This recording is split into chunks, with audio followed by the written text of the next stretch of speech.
is Kwame Ferreira. I'm the CEO of Kwame Corporation. It's a digital innovation agency. We're actually an incubator. We incubate services for the likes of Microsoft, Nokia, big operators. Intel is one of our biggest clients right now. We innovate in a space that not many innovate, and it has to do with high-level thinking on the user experience of operating systems and highly complex systems. Well, I'm Jana. I'm the founder of TrendSafari.com, which is a fashion, lifestyle and consumer trend forecasting agency. And our customers range from leading fashion brands and retailers like ASOS, H&M, Marks & Spencer, Next, to general lifestyle companies like Chrysler, Hewlett-Packard, Avery Labels, Sony Ericsson. So in short, anybody who needs to know about what the fashion, lifestyle and consumer trends are and how to create attractive consumer products for their customer. I'm Joshua Gardner. I'm Head of Customer Services and Concierge for Caprice Group. We're a luxury restaurant group based predominantly in London. We have venues in Mayfair and Covent Garden, very high-end restaurants I should say, with a really sort of broad range demographic, but very popular entertainment, media, I hate to use the word celebrity, but that crowd. I look after all customer service issues and requests across the group, and I look after all concierge services. For example, if we have Madonna who wants to come to Scott's, her people would come via me and I would set the whole thing up. Hi, my name is Jeremy Silverman, and I'm the head of brand experience at Design Hotels in Berlin. So I'm reaching you via Skype. Design Hotels is a strategic partner agency for independent design-led hotels around the world. We offer a variety of services from PR and marketing to revenue management and concept development. I personally am responsible for all of our B2C business, so I cover our website, our social media, newsletters, loyalty clubs, and our reservation center.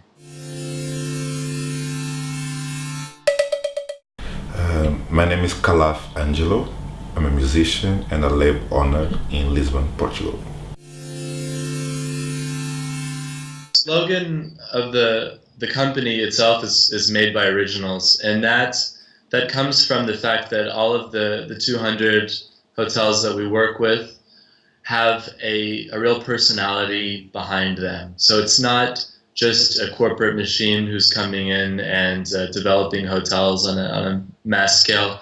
It's really about the individual inspiration and the individual touch that the hotelier, whether it's a developer or the actual operating boss of the property, we like to bring this to the forefront of the experience. Well, our philosophy is to understand the consumer and then help our business clients to serve them better.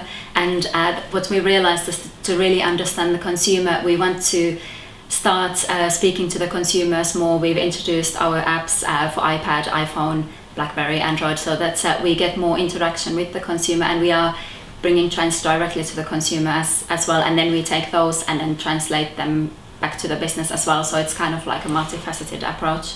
These are clients that have very vast and diverse audiences. If you speak about Intel, we're talking operating systems that empower devices. Those devices are interacted and consumed by all sorts of people, and as we go from a strategic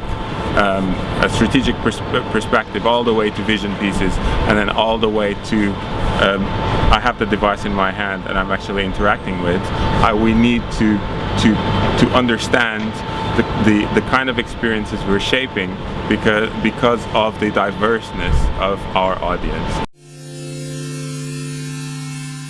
The most important thing that Design Hotels as a brand wants to convey to its guests, whether they're meeting us online or meeting us in one of our hotels, is that they realize our brand is, in fact, reflecting this made by originals theme.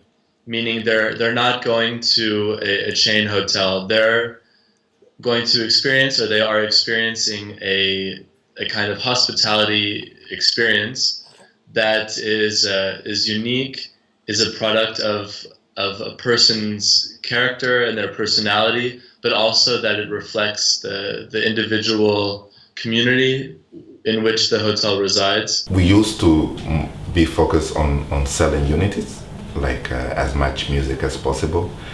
And now we realize that the records are kind of going down, like we don't sell that much records now. So we try to provide experience. That's why you see artists interacting on Twitter, on Facebook, all those platforms, and stop just selling an idea that, okay, will be solidified on a record, but also can expand to other types of products like t-shirts or the live concert or so on and so on. So I think like now we are more close to the customer than before. Definitely, I think that's the idea. I think like pop culture kind of went down to the real world where people are more fast on communicating and interacting with the customer. Well, in the past, a customer would read a fashion magazine in print and then put it away, go to the store and buy what the store thinks that they should buy.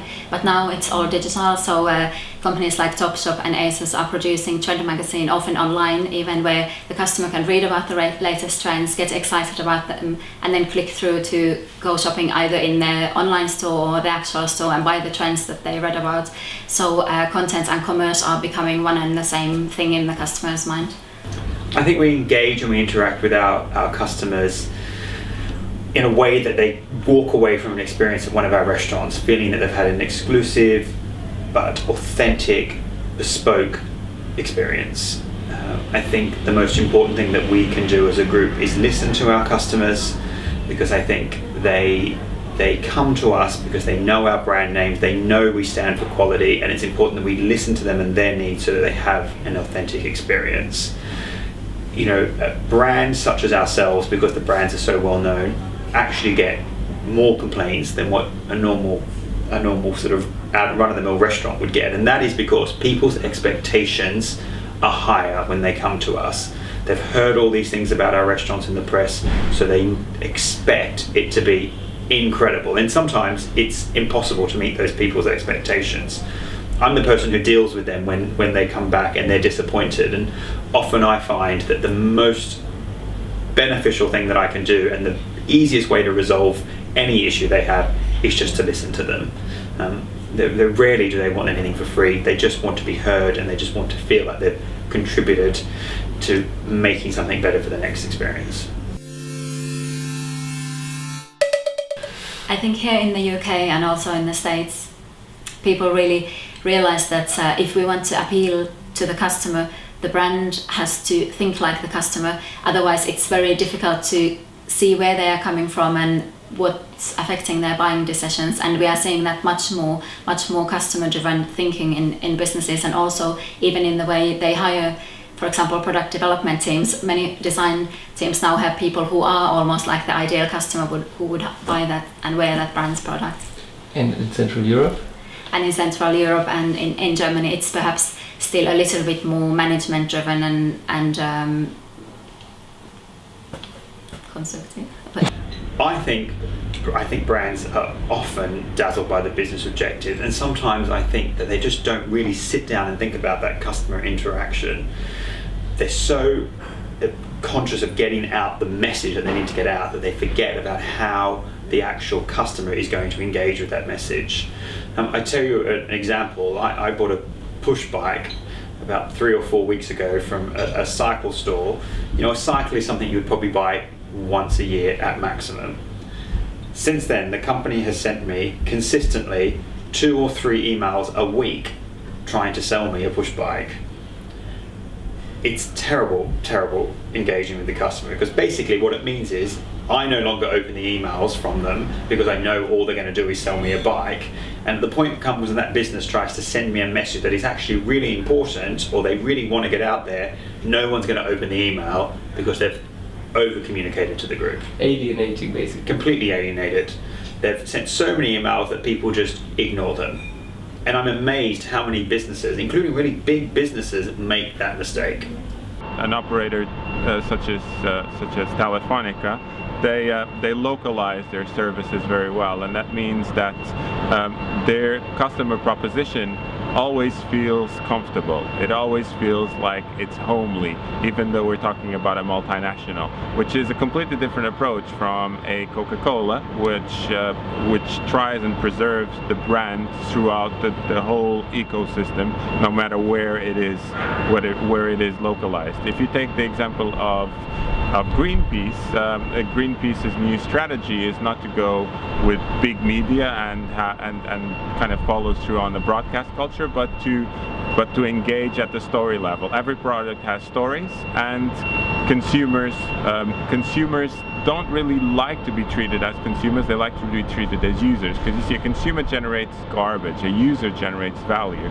So it's how if I'm using your product and you are a brand, I want to feel like I'm getting value out of it, and not just consuming something that I'm going to dispose and have to buy, and I have to buy again eventually in the very near future. So it's the brands who are successful are the brands who are treating customers as users rather than consumers, and I think that's the biggest shift in today's world.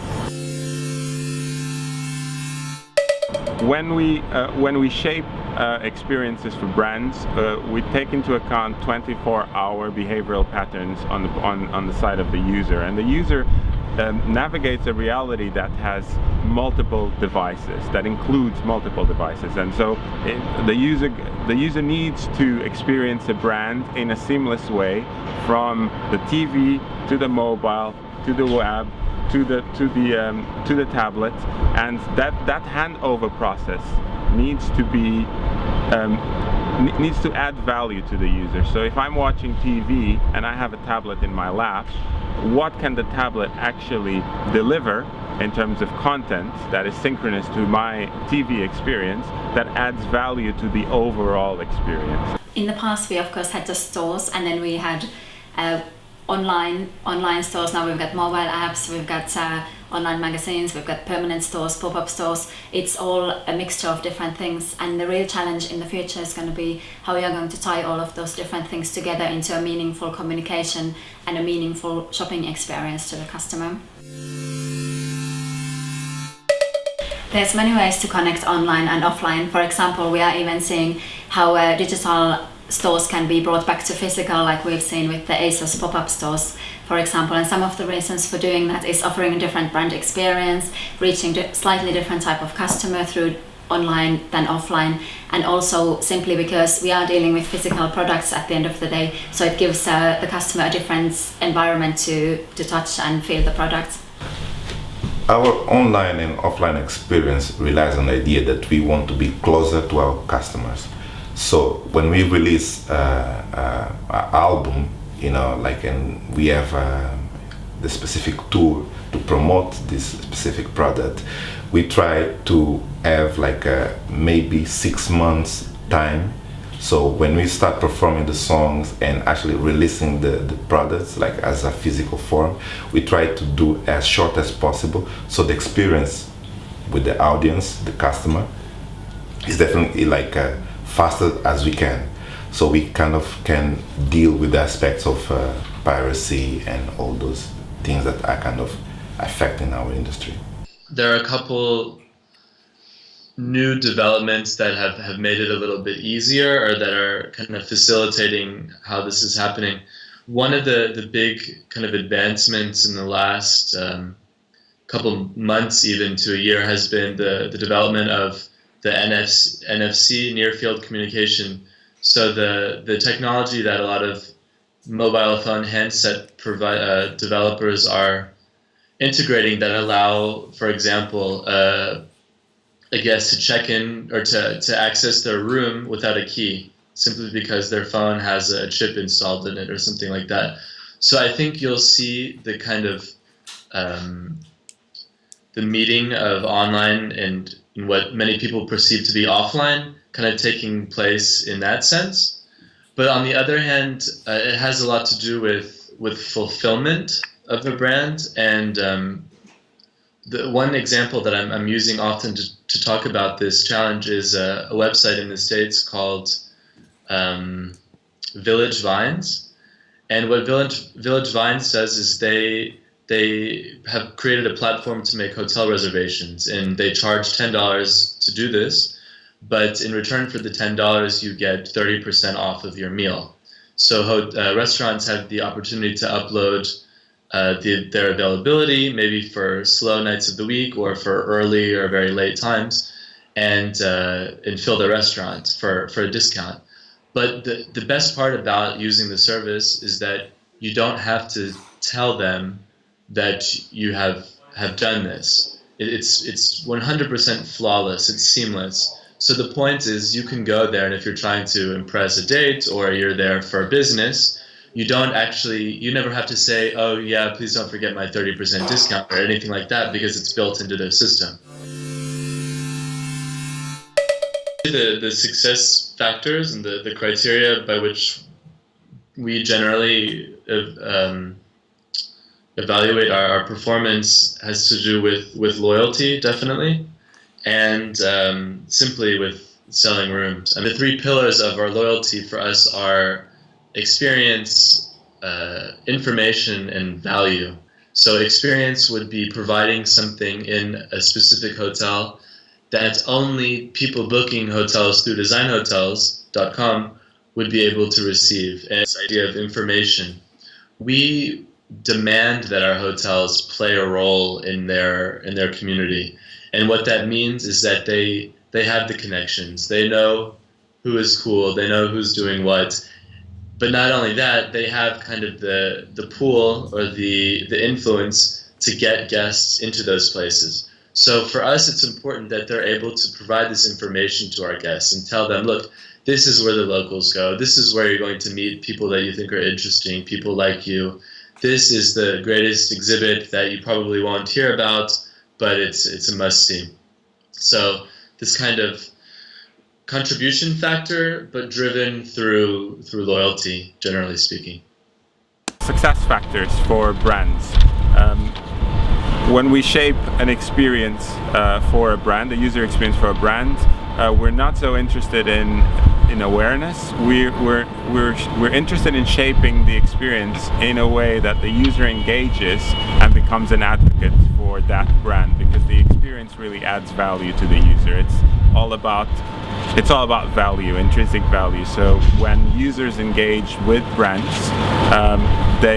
if they feel there's real value there, they will virally tell their friends and their social networks and become the biggest advocates for those particular brands. And it boils down to that. Success factor equals advocating brands. Well, in the fashion industry, we have some of our success factors are the right products, but also crucially the right timing, because the consumer wants the trends, so they want to get them before their friends have them. So timing is very important in our industry, and of course one of the performance drivers also is having them in the right place at the time when the customer has read about the trends, they want to buy it, and to give them the ability to seamlessly buy the products immediately. Success factors: quality, value, personalized, unique experiences for customers.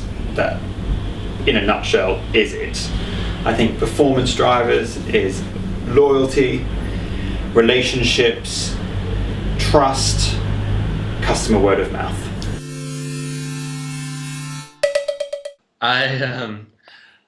To me, it's kind of both true. I believe it's true. I think the best way to know that your product is good is when customers are talking to other customers. So you launch and you just wait and see how people will embrace it, and they, by itself, communicate with others and kind of bring people together. Well, I think that if we say that B2C is yesterday and C2C is future, so when we have customer-to-customer direct communication, then it's almost like bartering or something that's exchanging, something where there's not a lot of money involved. Whereas for me, a kind of intermediate stage is C to B to C, which is customer to customer, so that the business in between those different customer groups becomes the platform where all this interaction happens. For example, through crowdsourcing, where businesses take information from one type of consumer group and pass it to another type of consumer group. And we are seeing a lot of this already happening in publishing, for example. It comes down to advocating brands. Successful brands are the brands that are able to contaminate the user in its behavioral patterns in such a way that you don't really, if it's really good and if you're really adding value to the user is just going to do the work for you. So as you're actually offloading a lot of the work that in previous years you had to spend vast amounts of money in actually broadcasting and shaping the awareness of your brand. Right now it's not so much about awareness, it's really about getting users to talk to each other about your brand. If you do it, you'll be successful.